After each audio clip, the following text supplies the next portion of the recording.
Hello there! Kumusta na po ang aking mga ka-cheers? Kumusta na po kayo ngayon? At ito po muli ang inyong Madam Chair. Samahan niyo po ako at tayo mamamasyal dito po sa park. May mimitin tayo dito kaya lang napaaga tayo kaya pamasyal muna tayo. Let's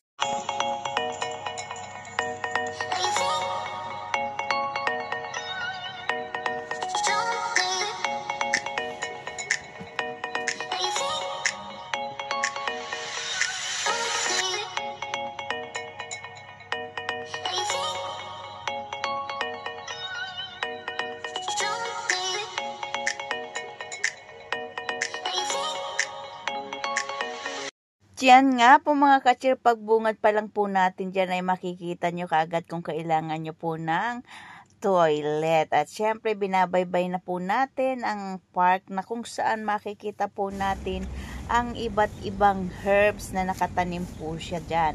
Ang iba po ay mga bagong tanim lang dahil alam nyo naman po na every month ay mayroon pong bagyo na pumapasok dito sa Hong Kong ay nasisira din po ang mga tanim sa mga park. Kaya yung iba po dyan ay mga bagong tanim lang po. At syempre, napakaganda naman po dito at meron pong maliit na talon, na falls yan. Kung maririnig nyo po yung kanyang lagaslas. At syempre, binabaybay po natin yung bawat ano po. At hindi po kayo maipagkakamaliin natin yung mga halaman dahil may mga pangalan po. Although, hindi po natin masyadong alam dahil scientific po ang kanyang mga pangalan. Pero ang natatandaan ko po na nakikita ko is katulad po ng madrikaw, Centaurus o yung orange, calamansi, lemon, at saka yung pomelo. Yun po ay isa rin po yan sa mga tanim nila. Ganon din po yung mga halamang ligaw katulad po nung makahiya, sambong, ano pa nga ba yun? Bayabas. Meron din pong mais. At may kanya-kanya po siyang yung gamit or magandang sa ating pangangatawan. Kaya kung kayo po ay narito sa Hong Kong, I suggest o sa mga pupunta po dito, sinasuggest ko po na kayo ay dumaan po dyan. Napakadali lang naman pong puntahan. Dahil napakalaki naman po ang Hong Kong Park, ay sa pakadulo po ito papunta na po ng Robinson Road. Kapag galing po kayo ng Robinson Road, baba lang po kayo doon sa may park, bari kabila po siya. Pag nakita niyo po yung pinaka-park doon, tatawid po kayo ng kabila at doon na po ang mga herbs. Yan ang building na yan, nakaano po niya, nakatabi. Yan, at napakalawak po ng place na yan kung saan natin makikita yung iba't ibang mga halaman na sabi ko nga sa sarili ko, no, ang tagal-tagal ko na dito sa Hong Kong pero ngayon ko lang na napuntahan. Actually, hindi ko naman talaga, wala akong planong pumunta o mamasya. Kaya lang napaaga ako para doon sa mimitin o sa aktibidad na gagawin namin that time. So, namasyal po muna tayo at nakita natin. So, ang dapat ang ipapakita at ibabahagi ko sa inyo ay yung pinaka-so doon po. So, mga hayop yan. Kaya lang, mas napapunta po tayo dito. Nadaanan natin dito. Kaya gusto ko ipakita sa inyo katulad niyan. Kaya no wonder why, no? Dahil ang nanay ko, marunong po siyang maggamot na gamit lang po ay yung mga herb, yung mga halaman, mga damong ligaw, mga katulad ng mga herbs po, katulad ng Herba Buena, mint, peppermint, yang ano pa nga ba yung iba? Basta yun, may mga kaukulan siya na ginagamit kahit na po yung alam mo yung yung alas G's na tinatawag na bulaklak, gamot din po pala yun. So ang dami mong makikita na para sa atin ay damo lamang, pero yung po pala ay nagbibigay sa atin ng magandang sa kalusugan. It's not only for our body but syempre sa air. Lalo na kung meron tayo nito sa ating garden o sa loob ng ating bahay. May mga flower din po na talagang maganda pala ang benefit sa atin. Kaya maganda rin na matutunan natin kung ano-anong mga halaman at mga ligaw na damo ang ano po, katulad po niyan, oh. Ang ganda din po pala niyan sa ating katawan. Yan po yung tinatawag sa Pilipino na saluyot. Yan. At syempre, may nakalagay din naman po dyan kung ano yung kanyang mga pangalan. Meron po siyang Chinese name, meron po siyang scientific name, at kung ano ang kaukulan nila. So, very ano po siya, yung knowledgeable na place para po puntahan nyo, para po makita nyo kung para saan ba ito in case of ayaw nyo po ng gumamit ng mga tablet na mga medicine. Pwede po yan. Kasi when my mother is still alive at malakas pa po siya, marami po siyang mga halaman na ginagamit para po magpagaling ng isang may sakit. Very simple, pero ano naman siya, talagang nakakapagpagaling. Katulad po yung mga dahon-dahon na yan, akala mo wala lang, pero malaki pala po ang maitutulong sa atin kung alam nating gamitin at kung paano natin gagamitin para po sa ating kalusugan. Hindi lang po yung meron din po yung para sa hangin, meron pa din po yung para sa, halimbawa meron kayong ubo, sipon, o yung masikip ang inyong yung dibdib. May mga halaman po dyan na pwede nating gamitin para po mapaluag ang ating mga po yan. So, kung gusto nyo po is napakadali, lalo na po sa panahon ngayon, daling puntahan ng mga place dahil po mayroon na po tayong Google Map.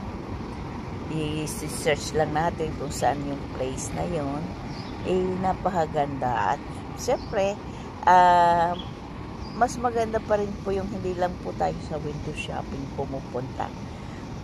Pag window shopping kasi napapagastos pa tayo. Mantala kung pupunta tayo sa mga park na tulad nito, ang dami nating matutunan. Yung sa 30 minutes ko po na paglakad dyan, talaga nakita ko yung mga halaman na parang inis na inis ako noon pag umuwi ang nanay ko galing sa ibang lugar, pag may pinupuntahan siya. Kasi ang mga dala-dala niya sa halip na pasalubong, halip na tinapay, o kung ano mong makakain, mga halaman, ang mga bit-bit, yung pala ang purpose niya. Kasi nga, yung marunong siyang magamot na gamit ang medicinals. So, ngayon ko lang nalaman na yung pang mga dambo-dambo doon na itinatanim niya is, pala yun, halamang gamot. Kaya, nakakatuwa, parang, suddenly ay naalala ko si nanay sa mga tanim na yon, and I would like to come back there. Ang ganda pong panoorin, yung mga may mga butterfly, may mga ibon na pumupunta.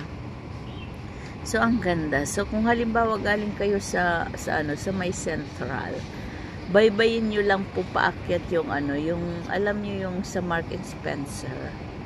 Baybayin nyo lang po yun, pataas.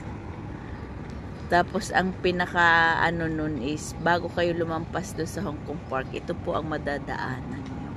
Kung galing naman kayo sa Admiralty, babaybayin nyo hanggang doon po sa may mga, Animal Kingdom. Sa mga, doon sa zoo. Pagkalampas nyo po doon is ito na po ang makikita nyo. Marami po kasi ang Hong Kong Park po kasi ay napakarami ang pwede nyong pasyalan. Different kind of makikita nyo, mapapag-aralan nyo. Kaya isa ito sa isinasuggest ko dahil malalaman nyo talaga kung anong mga halaman, kung anong gamot, kung para saan, para pag umuwi tayo sa ating mga tahanan is alam natin kung ano yung mga dapat nating itanim. May mga flowers din po. May nakita nga akong ilang-ilang at saka sampagita dyan na maganda rin po pala ang nagamit yun sa ating pangangatawan. So, hindi ko po ipapakaano sa inyo kung anong mga yun. At gusto kong mapuntahan nyo po para kayo mismo po ang makakita at makaalam kung saan sila mga gamit. Nakakatuwa kasi yung mga sampong, mga bayabas, mga mais, akala lang natin noon mga prutas lang yan o kaya tapal-tapal lang. Pero may malaki palang benefit sa ating katawan kung alam natin at kung paano natin gagamitin. Mayroon din pong madri cacao dyan, tsaka yung fern.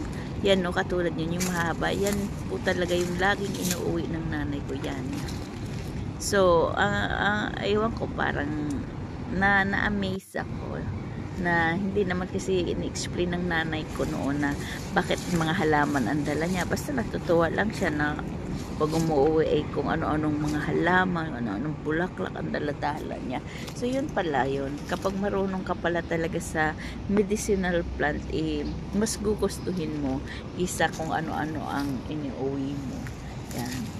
So, sana po, lalo na yung mga nandito sa Hong Kong, lalo sa mga day off nyo, sa mga statutory holiday nyo, pasyalan nyo po yan. Ang dami nyong mapapakinabangan, not only for yourself, but to others and also to your family, na hindi lagi tayong sa medicine nakaasalalay ang ating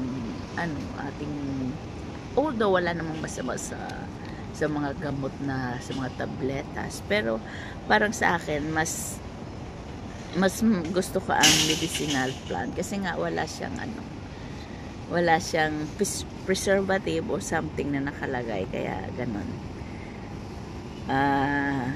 Yan. So, ang ganda. Sinasuggest ko talaga sa inyo na puntahan nyo po ito. Napakaganda ng place. Talagang matututo ka. Malalaman mo yung kaliit-liitang halaman na akala mo ay dati noon pag nasa bukid ka, inis na inis ka dahil puro halaman, puro gusto mong punutin na. At sana inyo pong naibigan ang ibinahagi ko sa inyo ngayon. At dito lang yan po sa Hong Kong part. At napakatagal ko na dito sa Hong Kong. Ay ngayon ko lang po narating ang lugar na ito.